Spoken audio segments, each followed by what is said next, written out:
तो जी हम आए थे शक्ति नगर और हम यहाँ पर आए घूमने थे, लेकिन फिर भी हमने सोचा कि चलो कुछ ना कुछ तो आज खाते ही हैं। तो हमने यहाँ पर जाकर एक फलूदा ले लिया, एक फलूदे वाला है उससे फलूदा लिया, और फलूदा लेने के बाद हमें पता चला कि ये वैसा फलूदा नहीं है जैसे गर्मियों में देते हैं।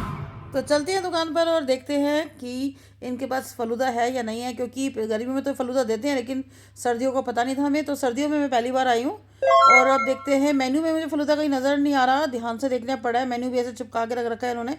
और हाँ, मिल गया, ये है रबड़ी फलूदा और कुल्फ़ी फलूदा। तो मैं रबड़ी फलूदा खाने वाली हूँ। भैया एक रबड़ी फलूदा दे दो। मैंने एक रबड़ी फलूदा का ऑर्डर किया है। ऑर्डर करने के बाद ये सोच में पड़ गए भैया पता नहीं क्या। अब ये सोच रहे हैं, फिर सोचने के बाद इन्होंने मुझे कागज़ पे लिख कर दे दिया कि एक फलूदा, देखो ये टोकन भी नहीं है, इन्होंने हाथ से लिख कर दिया है। इसको लेकर वहाँ पर कोने वाली तीसरी दुकान पे जाना पड़ता है और तीसरी दुकान से इन भैया को देना पड़ता है। देखो इनको दिया कि भैया जी एक फलूदा दे दो। इन्होंने मुझसे पूछा कि आपको खाना है या फिर आपको पैक करवा के ले जाना। मैंने कहा भैया खाना है यहीं पे। तो वो बनाने लगे अंदर जाके। और ये देखो कढ़ाई में उबलता हुआ दूध, खोलता हुआ दूध, कितना बढ़िया लग रहा है। जब तक हमारा फलूदा आता है, रेडी होता है, तब तक हम इस दूध को ही देख लेते हैं। ये कढ़ाई वाला दूध पीना मुझे पसंद नहीं है, लेकिन लोग पीते हैं बड़े शौक से। और इनका दूध ये वाला बहुत ज़्यादा बिकता है। सारे ड्राई फ्रूट ऊपर से लगे हुए हैं और दूध ये भैया उछालने लग गए। जैसे ही कोई आता है देखने के लिए तो वो उछालने शुरू कर देते हैं अपना दूध की भैया देखो हम दूध भी बेचते हैं कढ़ाई वाला। और अभी तक हमारा फलूदा आया नहीं, मैं वेट कर रही हूँ, बड़ी देर हो गई मुझे वेट करते करते। अभी तक हमारा फलूदा रेडी नहीं हुआ और मैं यहाँ पे खड़ी खड़ी ठंड से जमने लगी हूँ। और ये लो जी फलूदा आ गया अपना रेडी होके। ये काफ़ी अच्छा देखने में लग रहा है, इसके ऊपर ड्राई फ्रूट भी काफ़ी सारे पड़े हुए हैं। तो चलो इसे ट्राई करते हैं कि कैसा है। तो आज हम आए हैं दिल्ली के शक्ति नगर में। ये एक दुकान है जिसका नाम है चौधरी स्वीट्स। वो मिठाई की दुकान है, बहुत सारी मिठाइयाँ मिलती हैं वहाँ पे, बहुत सारी मिठाइयाँ मिलती हैं।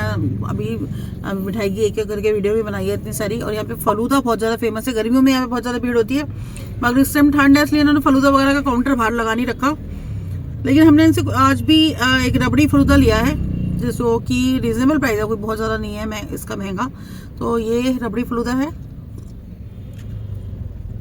खाने में अच्छा है, लेकिन मुझे लग रहा है अभी इस टाइम थोड़ा सा हल्का हो गया, क्योंकि गर्मियों में जब ये बाहर लगा कर बेचते हैं तो काफ़ी गाढ़ा और काफ़ी अच्छा होता है। या हो सकता है काफ़ी दिन के बाद खा रही हूँ इसलिए मुझे ऐसा लग रहा है, लेकिन जो इसका टेस्ट है वो बहुत अच्छा है एकदम।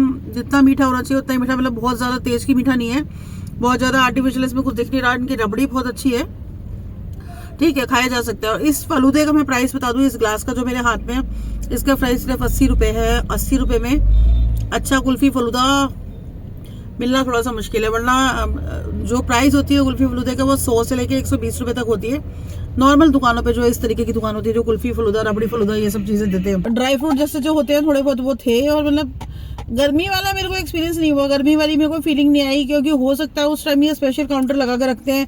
और इस टाइम इनका ये है कि गर्म वाला दूध इनका ज़्यादा बिकता है। वो कुल्हड़ वाला दूध जो है, कुल्हड़ वाला दूध भी है, लेकिन पीने का मन कर नहीं रहा उसको, क्योंकि दूध मेरे को पसंद नहीं है इतना ज़्यादा।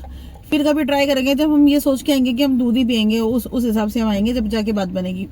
अभी तो बात बन नहीं पा रही, इसी बात पे लाइट जला लेते हैं। अब ये देखो मेरा फलूदा जो है मैंने थोड़ा सा खाया है और काफ़ी अच्छा लग रहा है। मेरे को फलूदा जो होता है ना बर्फ़ के साथ खाना बहुत पसंद आता है, लेकिन सर्दी की वजह से इन्होंने बर्फ़ डाली नहीं है, तो वैसे ही बहुत अच्छा लग रहा है। तो आप भी आके कभी ट्राई कर सकते हो दिल्ली के शक्ति नगर में। चौधरी स्वीट पर बहुत सारी चीज़ें मिलती हैं और शाम के टाइम यहाँ पे लोग स्पेशली इनका कढ़ाई वाला दूध और ये सब खाने पीने आते हैं। और ये 3-4 दुकानें हैं, मुझे समझ नहीं आता सब पे ही चौधरी स्वीट्स लिखा हुआ है, तो असली कौन सी है? सब पे लिखा हुआ है सबसे पुरानी द ओल्ड एंड ओरिजिनल, ये भी द ओल्ड एंड ओरिजिनल है, वो भी है, पता नहीं कौन सी ओल्ड एंड ओरिजिनल है। लेकिन मैं जब से आ रही हूँ हम इसी दुकान से लेते हैं, ये जो सेंटर वाली दुकान है और इसी दुकान से खाते हैं। तो आप आओ और खाओ, ठीक फलूदा है। और हम लोग यहाँ पर बैठे हैं। अब मैं सोच रही हूँ कि क्या खाऊं, कुछ खाने का मन नहीं कर रहा। मिठाई रखी हुई है, फलूदा खा के ही सर में दर्द हो गया, तो और कुछ खाने का मन कर नहीं रहा। फलूदा वैसे अच्छा होता है टेस्ट में, अभी भी अच्छा ही है मतलब, लेकिन जो उम्मीद थी मेरे को जितनी रबड़ी उसमें होनी चाहिए थी, जितना उसके अंदर सामान होना चाहिए था, आई थिंक सो उतना सामान नहीं था इस टाइम, तो इसलिए ऐसा मुझे फील हुआ। जैसे मैं गर्मियों में बहुत बार आती हूँ यहाँ पर खाने के लिए, क्योंकि मेरे को काफ़ी अच्छा लगता है यहाँ पर आना। एक तो घर से थोड़ा सा दूर है, हमारी आउटिंग हो जाती है, दूसरा ये है हम यहाँ पर आते हैं और खाते हैं तो मन भी खुश हो जाता है कि अरे वाह मज़ा आ गया, घर से घूम भी लिए और थोड़ा सा कुछ ऐसा ठंडा वंडा बढ़िया सी चीज़ खा भी ली। और यहाँ पे एक और फेमस दुकान है, यहाँ पर मैं हमेशा उसको देखती हूँ लेकिन उसका वीडियो कभी बना नहीं पाई। कभी मेरे को दोबारा आऊँगी, क्योंकि अभी तो रात हो गई है, दोबारा आऊँगी तो उसका मेरे को मौका पड़ेगा तो जरूर बनाऊंगी। उसको मैं देखना चाहती हूँ आखिर बंदा बेचता क्या है तो खाने की चीज। अगर आप इस साइड आते हो तो एक बार ट्राई करना तो बनता ही है, ट्राई जरूर करना। हम्म